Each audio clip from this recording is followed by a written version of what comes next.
of Green Spring. This day is Tuesday, July 25th, 2017. I'm Fran Duvall, your host today. And I'm happy our first guest is Lynn Keith, General Services Director. I called you a manager, but you're a director. That's quite all right. Holy smokes, I get these titles mixed up, and I'm so sorry. That's okay. I answer to my sister's name, too, so. Welcome, Lynn. Thank You and I were together last month, I believe. Yes, time flies, doesn't it? And you came with a whole list of things, it looks like. Well, our team is always busy, making sure that we're taking care of things in the moment, trying to plan ahead and serve the residents and employees here. So it's always busy. Certainly, I think the thing that folks are most aware of, or at least see a lot of, is our ongoing windows and doors project.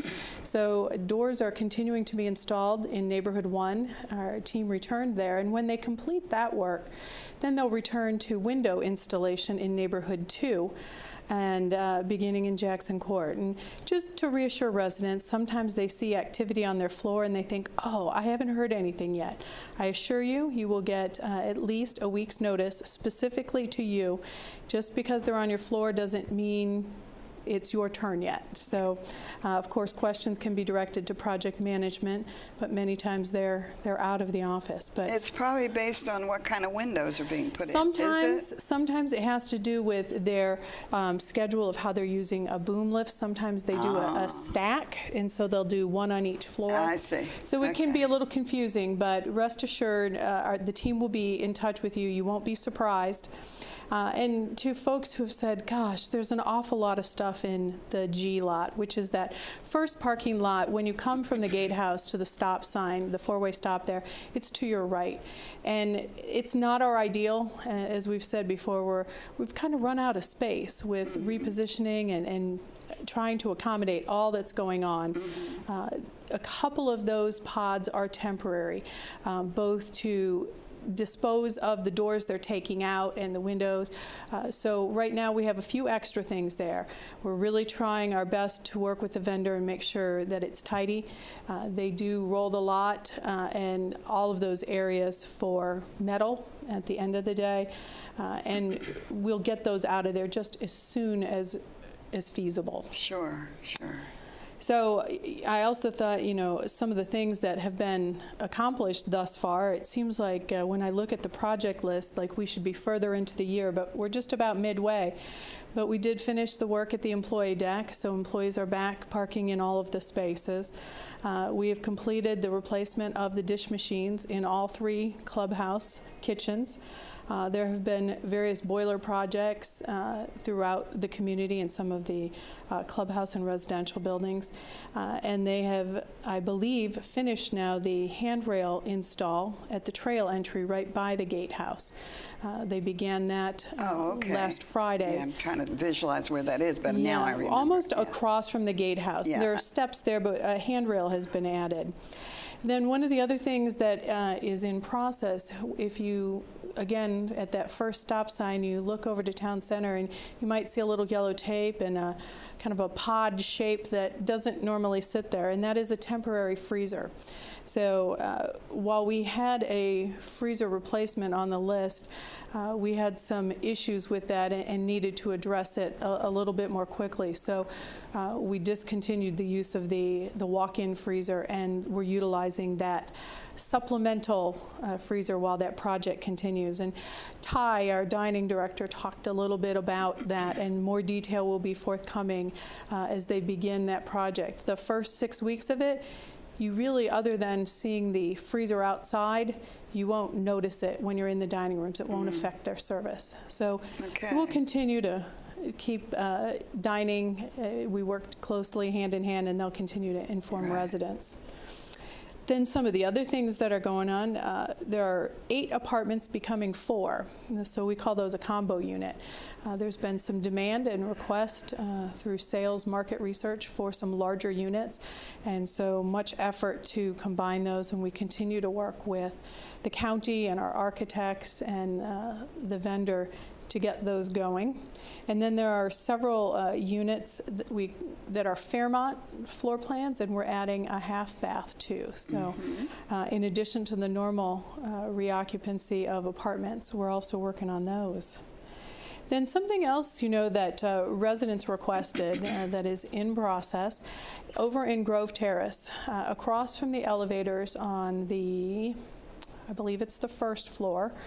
There's an entry from the parking lot just across from the elevators, but there's not a secondary door, and so sometimes in the inclement weather, sometimes leaves blow in. It doesn't contain the temperature very well, so we're adding an interior door to that space, and it will be an automated door.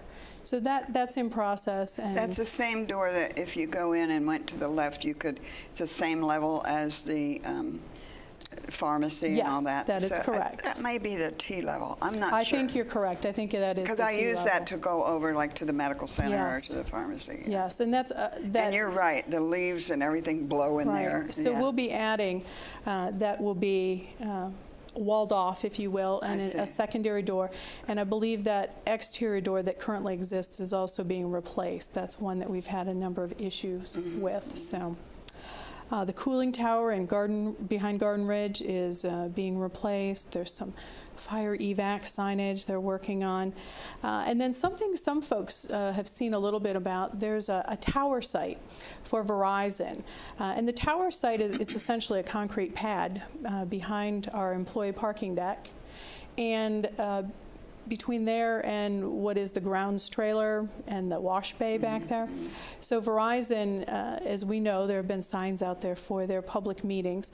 They're going to be constructing a tower. And the good news is that they will then lease the space on that tower to some of the other carriers, AT&T, T-Mobile, some of those folks that we had hoped would have come on board already.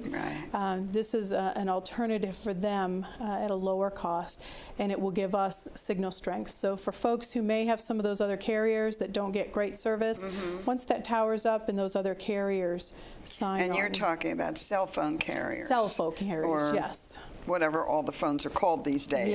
Yes, smartphones, cell phones. Yes.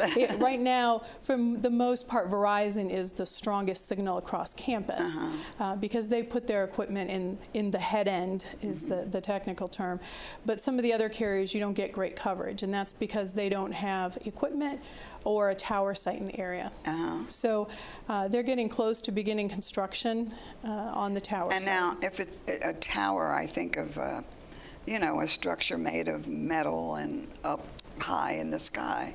Is that what we're going to see? So it's not what you think of kind of the radio metal. Tower, correct. This is they call it a monopole. So I know enough to be dangerous about this. It doesn't have it doesn't take up the square footage at the base that some of those towers do. It's a monopole, so it's very limited in how intrusive it will be. I remember that was all kind of started when Burrick was here, because he talked about that it wouldn't be visually offensive or whatever. Correct. And that was part of why they do those meetings, to address those kind of concerns.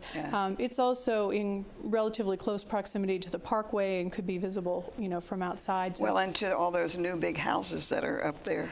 Well, it's a little further up, but I suppose they could see it. But I think you'll find it pretty unintrusive. So we'll have more detail as we get that from them. We're actually meeting with them later today.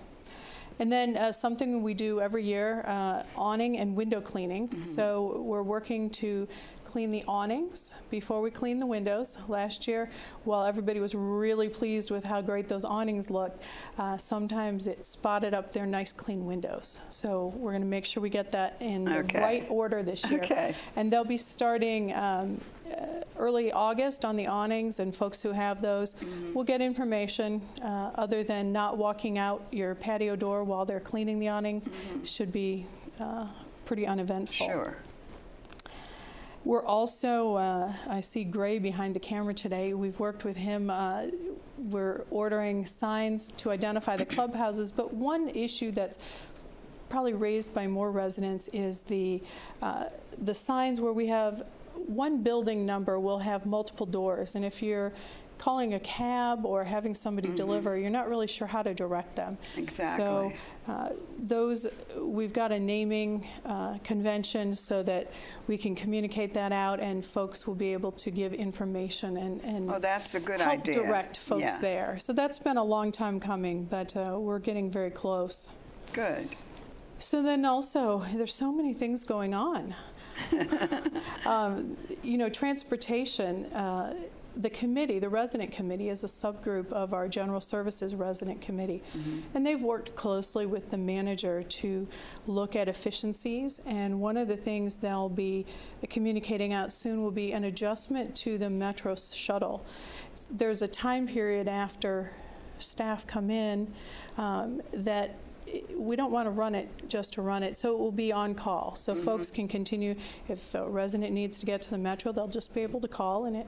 Okay. And so more detail to come. Yeah. You'll see that spelled out. I'm sure it will be in the flash and I on the see you're scroll. turning to the margins on your sheet there. Yes. You really filled up a page. So one of the other things, I know Brian Mirandola sent a cubby stuffer with the change in the policy for who can ride the Metro shuttle. And so we have a number of residents who have family and friends who use that. So we'll be communicating out in the next week or so. Instead of having to call each time, most folks may have a son or a family member who every time they come to visit, they use the Metro shuttle. So we're going to keep a list, and all they'll need to do then, they'll be on that list, they'll show their identification when they get on. Trying to just simplify it for the resident and their folks who use that. Woo, are you finished? Well, there's always stuff going on. You didn't but- mention the elevator down to the Well, it is continuing. We're working with Otis and the design firm and the engineering firm. I don't have any more specific detail, but I can Okay. tell you it's proceeding. Okay. All the good behind the scenes. And I've had my fingers crossed. When you talk about transportation and stuff, and how you're doing different apartments because the demand is different, has there been any noise about, I know years ago there was some, about putting in electric recharging, for automobiles? Has that been any issue that you all have addressed? So it is something that we continue to talk about. I do have one resident right now who has expressed an interest, and so there are a couple communities that have looked at them, and the way that we're handling it, if somebody is desirous of an electric charging station. If they have parking in a covered lot and they want to pay for it because they have a vehicle, they can do that.